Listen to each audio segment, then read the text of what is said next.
Welcome to এডুটেক্স Niranjan YouTube channel. Eid এবং পূজার bonus কারা কারা কি শর্তে পাবেন, কত টাকা পাবেন সেই নিয়ে আজকের ভিডিও। দেখুন, এখানে যে মেমোরান্ডামটি আজকে প্রকাশিত হয়েছে 18/3/2025 নবান্ন থেকে, সেখানে বলা হয়েছে যে সকল এমপ্লয়ীদের রিভাইজড এমুলমেন্ট 31/3/2025 তারিখে 44,000 টাকার বেশি হবে না। অর্থাৎ এমুলমেন্ট মানে হচ্ছে basic plus DA plus NPA. NPA মানে হচ্ছে নন প্র্যাকটিসিং অ্যালাউন্স, যেটা ডাক্তাররা পেয়ে থাকেন। তো এই basic plus DA plus NPA মিলে যাদের 31/3/2025 44,000 টাকার বেশি হবে না, অর্থাৎ 44,000 টাকার মধ্যেই থাকবে 2024-25 অর্থবর্ষের জন্য, তারা 6,800 টাকা বোনাস পাবেন। এবার কি কি শর্তে পাবেন? তাহলে বোনাস পাচ্ছেন 6,800 টাকা 24-25 অর্থবর্ষে। 31শে মার্চ 2025-এ তার basic plus DA plus NPA যদি থাকে, গভর্নমেন্ট এমপ্লয়ীদের ক্ষেত্রে এনপিএ থাকে, ডাক্তারদের ক্ষেত্রে সেই তিনটা মিলে যখন 44,000-এর মধ্যে থাকবে, অর্থাৎ 44,000 এর বেশি হবে না, তখনই কিন্তু 6,800 টাকা বোনাস পাবে। তাছাড়া দেখুন, কিছু কন্ডিশন রয়েছে, 1, 2, 3 করে এখানে আমি আলোচনা করছি যে কারা কারা যোগ্য হবেন। তো এমুলমেন্ট কথাটার অর্থ কি এখানে বলা রয়েছে? Emoluments in this order will mean, emoluments কথাটার মানে হচ্ছে the pay drawn in the applicable level in pay matrix. তার মানে হচ্ছে যে লেভেলে তিনি পে পান সেটা হচ্ছে আপনার basic pay, dearness allowance and includes non practising allowance. এই তিনটা মিলে, অর্থাৎ basic pay plus DA plus NPA non practising allowance, এই তিনটা মিলে যে অ্যামাউন্টটা হবে তাকেই বলা হয় এমুলমেন্ট।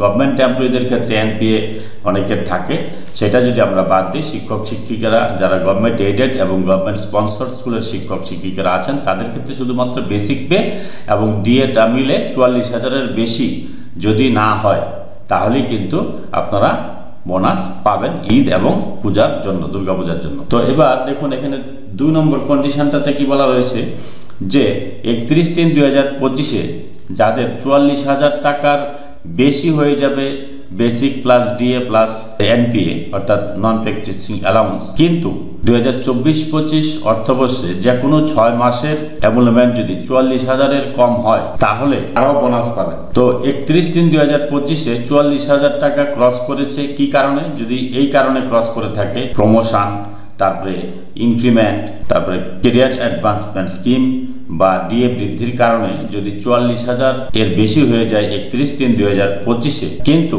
যে কোনো 6 মাসের যদি তার এমুলমেন্ট 44,000-এর কম হয়, তাহলে তারাও কিন্তু 6,800 টাকা বোনাস পাবেন। অর্থাৎ 31/3/2025-এ যদি কারো প্রমোশন বা ইনক্রিমেন্ট বা ক্যারিয়ার অ্যাডভান্সমেন্ট স্কিম বা ডিএ বৃদ্ধির কারণে 44,000 ক্রস করে যায়, কিন্তু তার আগে তার যদি 6 মাসের বেসিক প্লাস ডিএ 44,000-এর কম হয়, তাহলে তারাও কিন্তু পাবেন বোনাস 6,800 টাকা। 3 নাম্বার কন্ডিশন হচ্ছে যদি কেউ 6 মাস চাকরি করে থাকেন, কন্টিনিউয়াস সার্ভিস, মানে 2024-25 অর্থবর্ষে without break of service continuous যদি কেউ 6 মাস চাকরি করে থাকেন, তাহলে তারাও কি পাবেন? বোনাস পাবেন।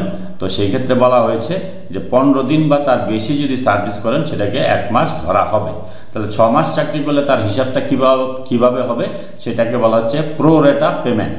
সেই হিসাবটা এখানে বলা রয়েছে কিভাবে পাবেন। যদি কারো 6 মাস চাকরি হয়ে থাকে, তাহলে তার হিসাবটা হবে কত টাকা তিনি বোনাস পাবেন, এবং তার হিসাবটা কি করে হবে, তিনি বোনাস পাবেন কিনা, সেটা হচ্ছে এমুলমেন্ট অ্যাজ অন 31শে মার্চ 2025-এ যা তার এমুলমেন্ট রয়েছে, তাকে eligibility period in number of month দিয়ে গুণ করে 12 দিয়ে ভাগ করলে যে অ্যামাউন্টটা আসবে, সেটা 6,800 এর বেশি হলে 6,800-ই পাবেন, 6,800-র কম হলে কম পাবেন, ম্যাক্সিমাম তিনি 6,800-ই পাবেন। তারপর এটা কখন দিতে হবে? এটা দিতে হবে বলছে মুসলিম গভর্নমেন্ট এমপ্লয়ীদের ক্ষেত্রে ঈদ উল ফিতর 2025-এর আগে দিতে হবে। নন মুসলিম এমপ্লয়ি রয়েছে তাদের ক্ষেত্রে 15/9/2025 থেকে 19/9/2025-এর মধ্যে টাকাটা দিতে হবে। এই হচ্ছে বোনাসের বিষয়, কারা কারা বোনাস পেতে যোগ্য এবং কারা কারা যোগ্য হবে না, এখান থেকে আপনারা বুঝতে পারলেন। যদি ভিডিওটি ভালো লাগে, please like, share and subscribe this channel to get notification off the next update. Thanks for watching this.